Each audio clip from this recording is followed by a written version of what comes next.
Kenapa baru tahu sekarang kalau donat ternyata bisa kayak begini?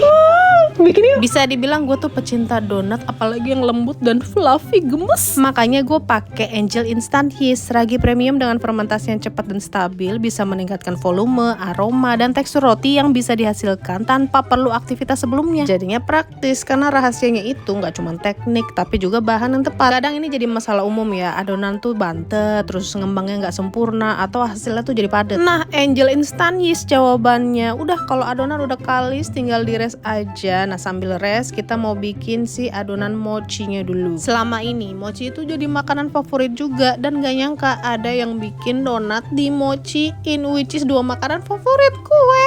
Nah, donatnya udah digors, terus dikasih isian flour rasa apapun, dibungkus mochi, abis itu jadi deh. Ini dia Donat mochi. jumbo raksasa lah tuh.